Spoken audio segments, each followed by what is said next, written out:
what I'm putting down.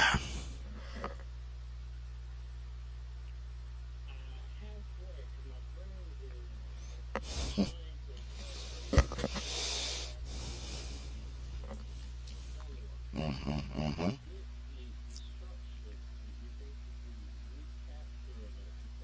Right. Right. Right. Right. Hmm. Hmm.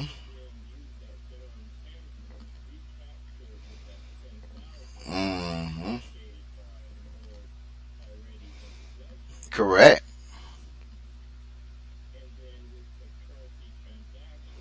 Hmm. Hmm.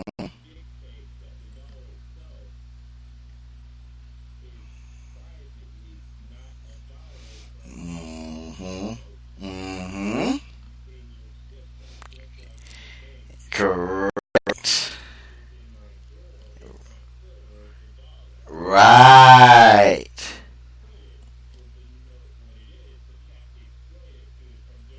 The currency transaction for it. Right. Right.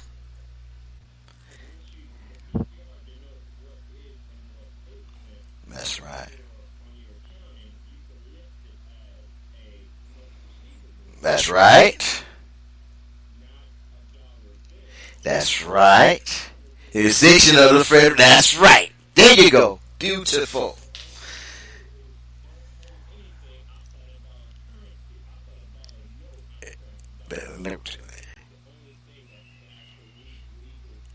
Correct.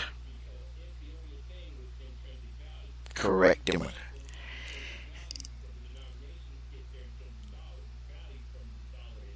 Exactly. And you will notice when you repeat this process and think this into your accounting, you will understand how everybody's operating the way they're operating.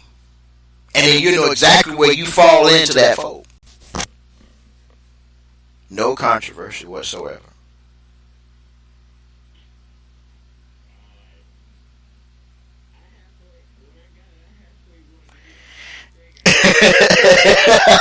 I know. That's why we did it on Sunday. I want to make sure you get it first, so that way you're on point. We had it. Mm-hmm. Mm, that's that's right. Mm, correct. This is why cash is not a generally accepted accounting principle because it can have an adverse balance. Because when you don't know this, you're recording it right. That's why we stress once you use Cecil, it puts everybody else that's not doing Cecil totally contrary to the trust res. They're violating their own banking principle because one party has been they're providing three-way reconciliation.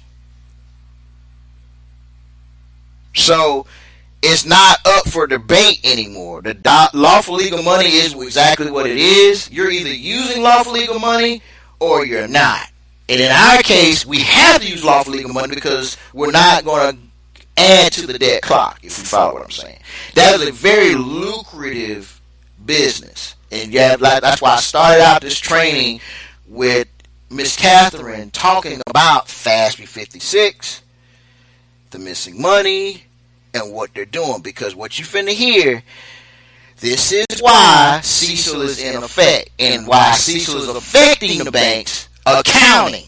Because the if you're making, listen to what I'm about to say, and this is gonna make sense to you, and I'm gonna jump right on into it. I'll ask one more. I got one more person. I want to see if they get everything. Um, you got to be very clear. The banks have failed their liquidity test. They're insolvent because why? They have reported that every Federal Reserve note that they have is a gift.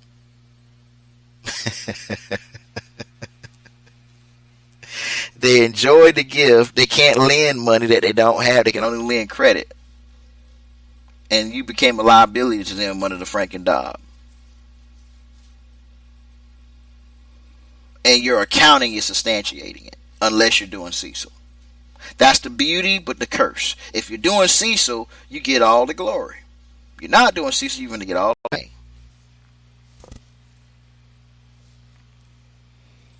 Your transactions are either speeding up the debt clock or working to slow it down. And most are in commerce don't even know that the debt clock even exists. And that's dangerous. See, the IRS is going to always implement the data that it has or lack of data. That's why the next 15 days are going to be very pivotal and crucial. Because you're able to get that credit back. You're not going to just be doing transactions and waiting on these loans or projects to become fruitful.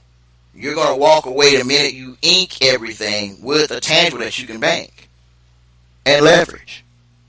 Because your accounting will have substantiated that. So I hope you're picking it up, brother. I hope you're picking it up. I hope you're picking it.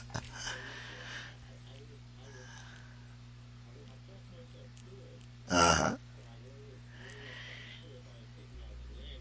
You're hitting all the ones that's gonna keep you safe, because we're talking about fundamentals. You're gonna develop your own process in your own structure. You're gonna develop your processes, because they're gonna be many and they're gonna be complex, because no two processes are alike. The fundamentals are the same, and so as long as you're staying within those fundamentals, you can develop your own process from that.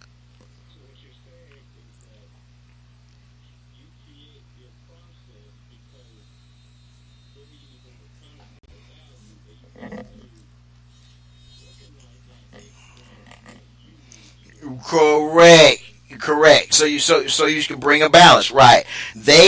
Remember, they're picking that concept because that's what works with their position. That's why there's certain banks, they only got to have a certain amount of reserves under CECL. Then some banks got to have 100% in reserves because of their accounting.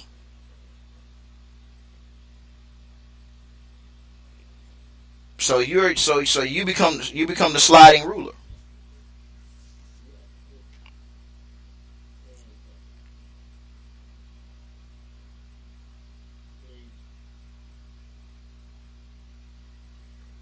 Say that one more time. Your call kind of dropped out, kind of faded out on me a little bit.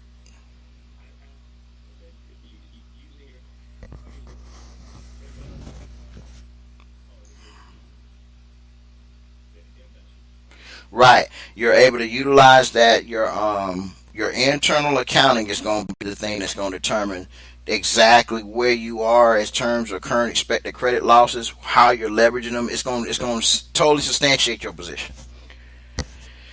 And again, the institutions that are they have been utilizing ALLL, now they got to be CECL, current expected credit losses, versus all land leases and loans.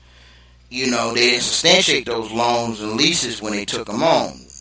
They just based it upon whatever value they anticipated they would be, not what they were currently. They use a depreciating model, but the depreciation, they immediately just labeled it a certain thing in a ledger and didn't substantiate it. Now you got to substantiate what you're putting in that tag. That's why it's current expected credit losses. And those current expected credit losses can be based upon where you are currently, today, between 5 years ago and today, a year ago today. You can determine that. CECL is saying immediately they're giving you 5 to 7 that you can cover. So 7 being the number of completion, within 5 to 7, you should be pretty close to where you need to be. If you need to have more or twice as much, then you should but that's why they give you the 2 for 1. Now, if you are more, there's a method to the madness. If you need more than 2 for 1, you really had a negative rate of return. Follow me? If you need more than 2 for 1, you had a negative rate of return. Because they'll give you 1 for 1, and under CECL, they're offering 2 for 1. 3 for 1 means you were in a situation where you just really didn't know. In other words, let me say it a different way to keep everybody safe. Anything beyond 2 for 1, you're going to have to substantiate that going backwards. In other words, if you need more than 2 for 1, then you need to tell us exactly how you acquired whatever you acquired. And we're going to go immediately to the currency transaction report. That's going to be the sifter.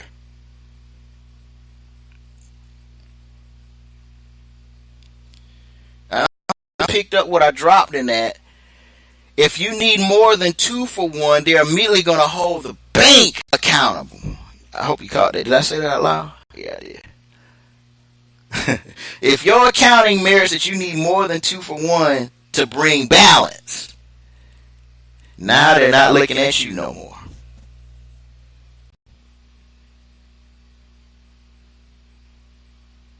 Now that should open up a whole nother level of conversation for a lot of you guys, because if you're right, go ahead.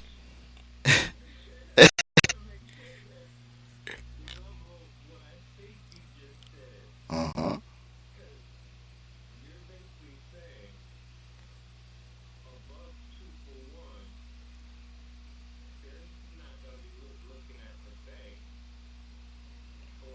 They're not going to be looking right. They're not going to be looking at your accounting anymore. They're going to look at the bank's account, because your accounting is designed to cover those losses. So if those losses are more than 2 for 1, we know who is liable for that.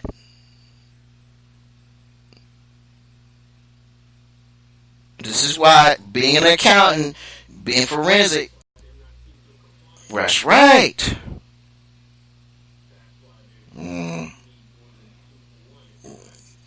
That's right. Yes. That's how they get rid of it. Right. That's right. Remember, they're going to let you ride if you substantiate. That's why they minimally offer you the 2 for 1. So when you don't come on in like folk, they have a different, you go into a different pocket. They look at you differently. The FASB, GAAP, these agencies and these principles, like, we're standing in a point of legislation where they are saying, we know the banks are the key conspirators. We're going to call it a civil conspiracy. So we're going to say that the banks, now I'm explaining the civil conspiracy in layman's terms to you. A civil conspiracy is something that is wrong and is criminal if a third party is injured.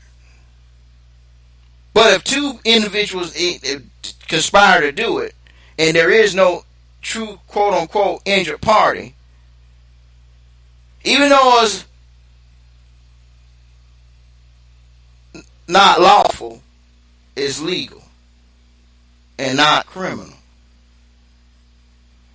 If it injured with the intent to injure, and it can be proven, then it's criminal. So civil conspiracies happen every day in commerce. It's just some are brought to light when it becomes an accounting issue. As long as the governments are not brought into being accountable, it's allowed. Nobody goes to jail. They might get a slap on the wrist. So, under CECL, if it takes more than 2 for 1, Because you dealt with Bank of America, then they're looking at Bank of America.